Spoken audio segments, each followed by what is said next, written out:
Rumah sakit Belanda kata orang sekitar ya.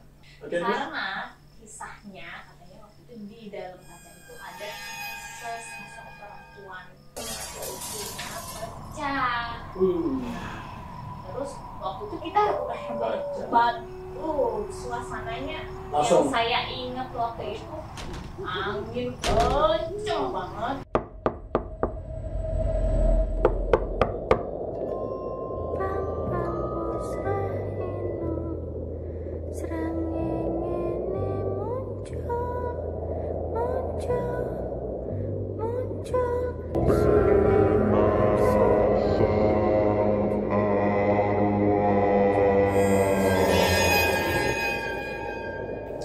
Selamat malam, assalamualaikum warahmatullahi wabarakatuh. Shalom, nama budaya, salam kebajikan, Om Swastiastu, sobat arwah, dimanapun kalian berada, asik.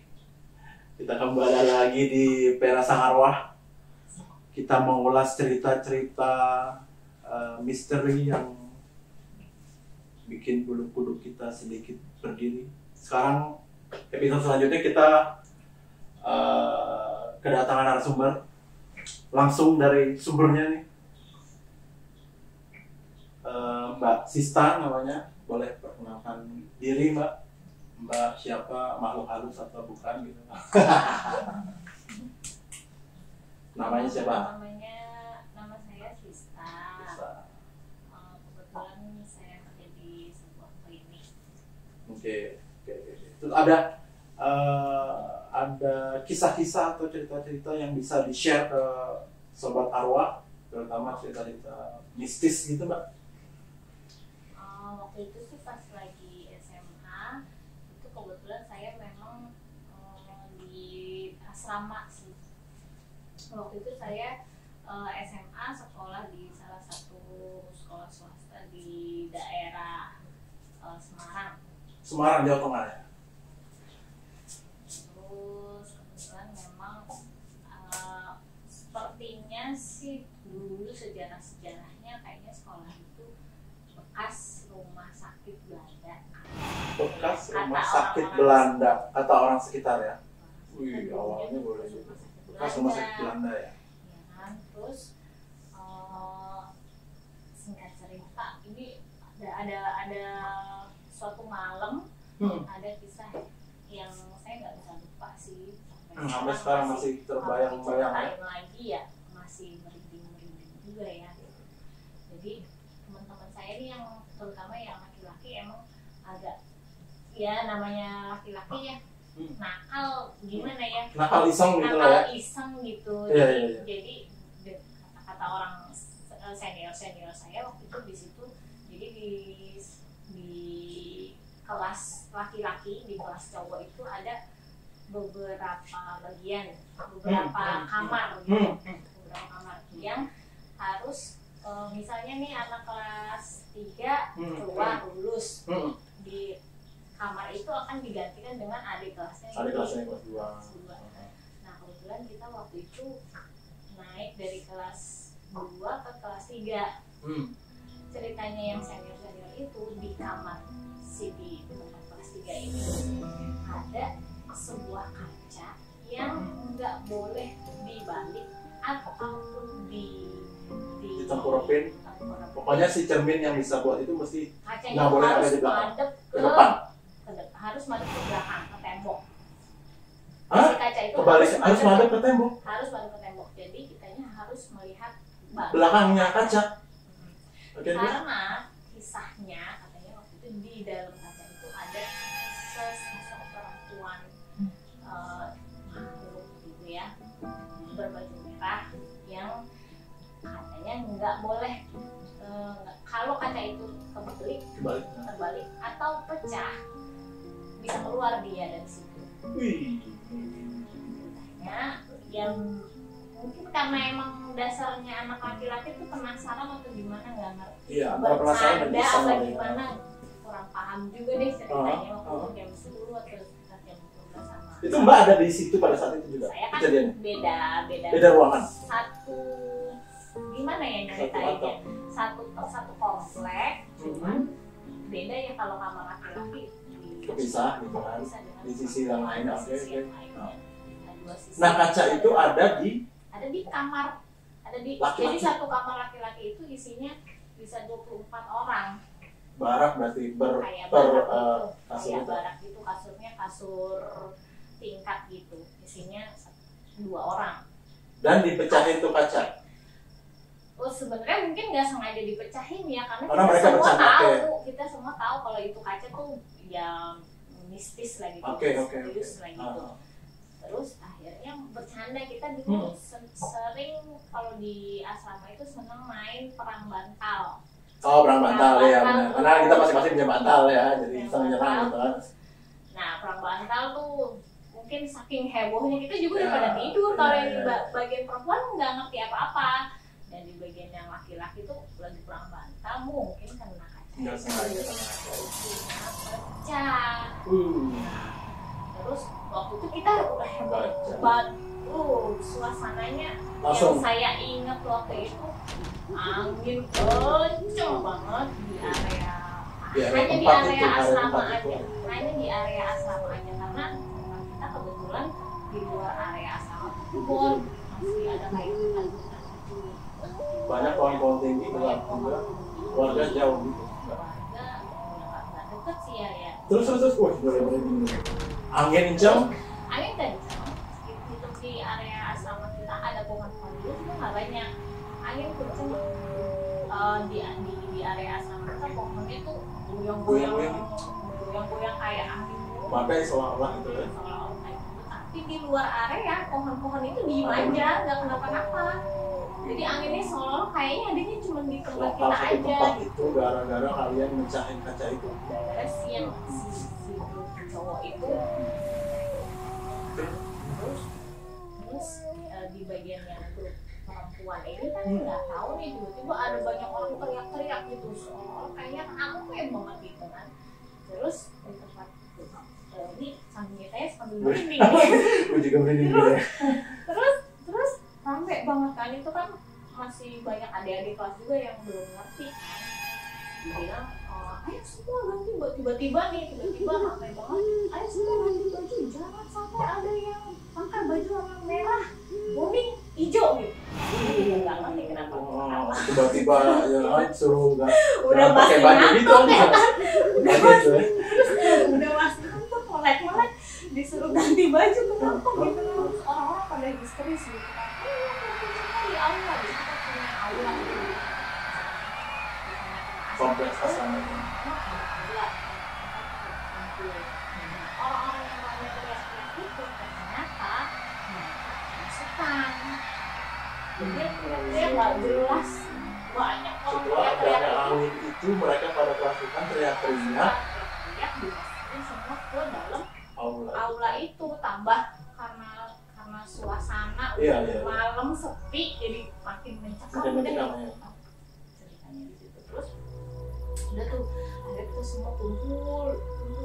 Waktu itu kayaknya agama saya nggak begitu bagus ya. Oh, masih setengah-setengah lah. Nggak tahu Jadi nggak tahu baca harus apa ya. ngapain ya, harus ngapain. ngapain ya, baca apa ya gitu ya. Tapi ya Bismillah aja lah yang saya tahu aja. Baca-baca terus ya kan. Jadi kita tuh semua berpegangan tuh, akhirnya kan masuk semua ke aula, ada yang tersisa, Cewek cowok nggak ada yang tersisa, cewek, pegangan cowok, semua ada tangan. semua pegangan. Baca keyakinan masing-masing gitu ya. Terus mulai dari jadi di kelompok-kelompok nggak pegangan tangannya nggak banyak. Nggak besar. Kelompok-kelompok kecil, mungkin satu kelompok itu 10 orang lah, 10 orang saling berpegangan. Berapa lama setelah baca doa, saya baca doa itu selesai habis, di sebelah sana Baca. kena Oh, kerasukan. tumbang lagi. Terus lagi baca putaran kedua lagi, tumbang lagi. Wah, udah mau dekat ke saya. Oh, ya sisa berapa orang kira-kira? Tinggal mungkin aduh masih merinding banget ini. Mungkin 3 atau 4 orang mungkin sisanya. nggak banyak, cuma sisa beberapa orang aja sih yang seingat saya, karena itu mencekam banget. Jelas berapa orang yang kena, berapa orang yang tersisa gitu. Akhirnya sampai manggil Orang ya, kita, yang namanya besar kan? di sekitar situ. Terus berdatangan gitu ya, mereka mungkin ada 2 atau 3 kalau nggak salah ya ini dia. Terus ya biasalah gitu, ritual keagamaan lah ya, gitu ya, ritual keagamaan akhirnya cukup ada tuh lumayan suasana terus mulai agak sampai jadi terkendali. jam 2 sampai jam 3 ke atas. Teman-teman saya yang waktu itu katanya bisa lihat sih di luar aula itu banyak api-api yang berterbangan, bola-bola api, tapi kebetulan saya nggak bisa lihat sih. Jadi cuma saya ngerasain aja betapa mencekamnya, betapa anginnya itu kencang banget itu. Saya merasa, tapi saya nggak ngelihat bola-bola api yang katanya mereka lihat. Terus akhirnya setelah itu jam 2 jam 3 udah mulai reda nih. Tapi tadi kan ustadznya Pak Kiainya udah selesai, udah pada pulang. Tapi yang mereka yang kerasukan ini hanya tenang sesaat aja. Jadi beberapa menit lagi ntar dia begitu lagi. Tapi tidak teriak-teriak, hanya gerakan melotot gitu, melotot lagi gitu kan. Terus akhirnya udah sampai pagi itu kita biasanya ada kegiatan ibadah pagi itu, bukan biasanya mandi itu Wak. Jadi kita dari pagi dari yang kejadian itu sampai pagi kita ada di aula, nggak keluar, tapi anginnya udah gitu ya. Berarti anginnya itu cukup, anginnya itu lama juga. Lama selama kejadian itu angin diikutin sama angin kencang. Iya, angin kencang, dingin banget, lembab gitu ya suasananya. Terus akhirnya pagi kita udah tenang, semua udah tenang lagi, udah normal lagi. Yang cuman yang kerasukan tadi masih lemes ya. Karena bangun begitu lagi. Karena emang yang saya tahu juga makhluk itu kan ada energi yang bisa yang ada bertambah ataupun mengurangi energi yang dimasukin itu tadi. Iya, jadi kayaknya sih mereka lemesnya ya karena gitu tadi bolak-balik cukup lama. Terus akhirnya udah pagi udah mulai mereda. Terus kemudian ada di situ orang di situ yang bilang hati-hati, jangan main-main gitu. Itu paginya ada orang atau sosok atau orang kecil atau orang atau sosok. Saya juga cuma ngelihat saya cuma tahu dari kayaknya beberapa teman saya yang ngerti gitu dikasih pesan sama si yang orang kiai ini ya, lah gitu. Akhirnya setelah pagi ganti lagi ritual dengan berbeda agama. Tiap keyakinan, tiap agama didatengin ke situ buat bikin ritual keagamaan gitu. Ritual keagamaan.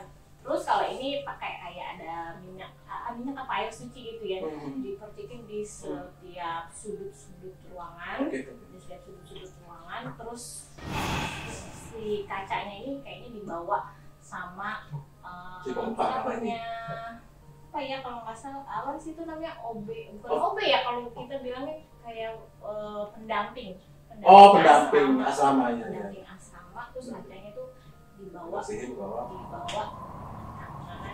terus itu sampai ritualnya itu sampai sekitar jam 8 dan 9 pagi. Itu kita malah jadi biasanya ada pelajaran jadi nggak ada pelajaran karena itu kejadian itu. Setelah dipercikin kita kumpul lagi, tapi bukan di aula, di lapangannya. Terus waktu si agamanya lagi apa ya, khotbah kali ya, khotbah gitu ya. Anginnya datang lagi, kencang lagi. Padahal siang hari. Anginnya datang lagi dengan intensitas yang kayak semalam. Saya nggak tahu, mungkin itu pas bersamaan dengan si kaca itu dibawa sama si pendamping. Paham juga, cuma ngejelas waktu situasinya kayak gitu. Terus udah keluar dari asrama, anginnya tiba-tiba berhenti, terus selesai. Saya nggak ngerti itu apa, kejadian apa tuh, kurang paham juga. Tapi bagi yang bisa melihat atau bisa merasakan itu si perempuan yang ada di kaca itu marah karena dia merasa tempatnya diganggu, dirusak. Diganti lagi atau enggak setelah itu? Kurang paham juga, saya nggak nanya lagi karena sudah takut banget sih soalnya.